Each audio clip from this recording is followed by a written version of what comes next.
My name is James Hengsuk Lee. I'm 61 years old and I was born in Nonsan, South Korea. I wasn't the hardest working student. Studying came easy to me, exams came easy to me, so I didn't really study that hard. And I applied to University of Michigan and I applied to John Carroll University. I got both applications. John Carroll University did not require an essay. University of Michigan required an essay. I knew I had the SATs to get into both, and I just didn't want to write an essay, so I went to John Carroll University. It's the best thing that ever happened to me because when I was at John Carroll University, a Korean girl who was a couple of years older than me, she was like my big sister, friend kind of thing. She went to a local university, all-girls university that was like 5 miles from my university. And she introduced me to my current wife, my only wife. I should say current wife, my only wife. So, I met Celeste through a friend of ours, Sonia Che, that introduced us, and that's how I met my wife. And I wouldn't have met my wife if I had not gone to John Carroll, if I had gone to University of Michigan. So actually, I had been on a blind date, my one and only blind date with a girl from that college, and we had a nice time. But we just. It was like dating your cousin. So it was one of those kind of dates. It was one very nice date, but then we had a great time, no chemistry, and we shook hands and, said, have a great life kind of thing. And then a month later, Sonia calls me and says they're having a dance at the school. There's a girl that needs a date. Do you want to go? And I said, oh, no. I've had my one and only blind date. I'm done. No more, thank you. But Sonia arranged a party at her uncle's house, and she invited me and my roommate, and she invited a couple of her friends. And I'm at the party, and I'm like, who is that girl? Who is that girl? Oh, that's the girl you said you didn't want to go on a date with. I'm like, oh, wait a second. I think I would like to go on a date with her. So we ended up going to the dance, and we've been together ever since. I thought I was being very clear about my pursuit of her. She didn't seem to think that as much clear about that I was. So I had to pursue a lot harder than I thought I had to. And then we saw each other a lot. Her junior year, she went to study in New York City. She was a fashion merchandising major. And so then we just talked. We talked. I mean, I remember back then there were no cell phones. It was per minute. I remember we talked from 9 p.m. one time, because that's when the rates dropped, till 2 in the morning. That was a $60 phone bill. I'll never forget that. Back then, when you're in school and have no money, that's a big bill. So we talked a lot. And then she came back and we started dating seriously when she came back as senior year. I was one of those people that I'm a planner, but I have to have plan A, plan B, plan C. That's just the way I am. And I always thought about marriage being something that one time only and lifelong.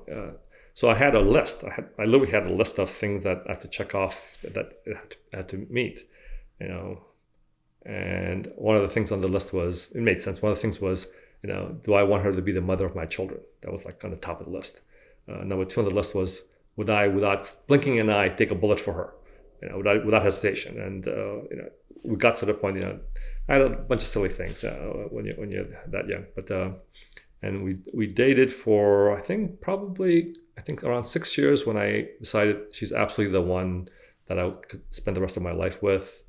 And then my older brother, in Korean culture, you want to wait for your older brother to get married, and we waited a couple of years, and then he wasn't really dating anybody, so. And we wanted to start to have kids, so we decided to get married. So it was a courtship that was extended even longer because we wanted some Korean culture involved in that. So then we finally got married when we were 29. She's selfless. She thinks about family more than anybody that I know. It's just remarkable how, the whole thing about, do I want her to be the mother of my children? I had no way of knowing at the time, but there is nobody I've met since I've, in the past, 40 years that I would ever say that is a better mother to my children than my wife. And she's just a very, very caring person. She learned to cook Korean because my parents moved in with us. And she cooks Korean food for my dad all the time. And when my mom was alive, for my mom. And a couple of years ago, I come home one day and she made 감자탕. And I'm like, how do you even know what that is? I barely know what that is, but that's the kind of person she is. My parents wanted me to marry Korean. And the hard thing for her, Celeste, to understand was that it wasn't that they were anti-American for a partner for me. It was that they thought it would just be easier. Marriage is not easy. So they thought it would just be easier if I married somebody with similar cultures, similar background. But by then I had actually studied a lot about relationships, and it's not ethnicity that matters. It's socioeconomic background that matters. And we were from very similar socioeconomic backgrounds, and values matter, and we had identical values. I'm actually very left brain and she's very right brain. I'm very, very analytic. She's very creative. But our value system is identical. We will both do anything for our family. I would say my wife's side of the family is probably socially more progressive than society as a whole. And I think Irish people are, by nature, very accepting people. And I've always felt very at ease with my in-laws, and unfortunately, my wife did not have that ease at the beginning. It took quite a while for my parents to realize, oh my goodness, she is better than what any Korean spouse that I would have ever ended up with would have done and been in their mind. Aside of the Irish face, I mean, she is in what they stereotypically think of the ideal Korean daughter-in-law. My wife embodies all that, and so my wife, so some of my friends will say, "Oh, you're so Korean," and she doesn't like that comment because that means that Americans can't be that way, and it's just not true. And so she finds that they think they're complimenting her, and I try to tell her they're trying to compliment you, but if they think from her perspective, it's sort of an insult. And so, I think it's very important for people to understand when they make that comment. We were originally going to name Matthew after some close friends. And then we found out that he had a pretty significant issue in vitro called hydrocephalus. It's when your brain produces too much cerebral fluid. Everybody produces it, but his was not draining properly. And every step of the way, when things could have gone bad or good, every step of the way, it always went to the good side. Even his neurosurgeon, we go to meet his neurosurgeon, and who walks in the door? Celeste and I, we're nervous, trying to, who's the surgeon we're going to meet? And the door opens, and Ben Carson walks in the door. The world's number one pediatric neurosurgeon is going to attend to our son. And he gave us so much hope, and it was wonderful. And so we changed his name to Matthew, a gift from God, because everything that could have gone one way or the other always went in his favor. And if you meet him now, I always tell the story. When he was, I can't remember the exact date, I think it was around 7 years old. One of the teachers told my wife that he will never read. That is not what you want to tell my wife, that my son will never read. She spent, every waking minute for the next, few months trying to find a program. She found a program called Lend a Mood Bell. And she says, Matthew's I found this program, I think it may work, and we're gonna do this. And this was when my career was just starting off. And we weren't financially that well off. And I asked her, well, how much does it cost? She says, $12,000. I'm like, how long is this for? It's like 4 or 5 weeks. I'm like, and I never said no. I didn't. There was nothing to discuss because I knew with 100% degree of certainty that he was going to take this course, and we learned so much about how his brain worked during this course. And she read to him every night for the next, I think it was like, I don't know, I swear, it must have been until he was 16, 17 years old. She read to him 7 days a week, and he can read now.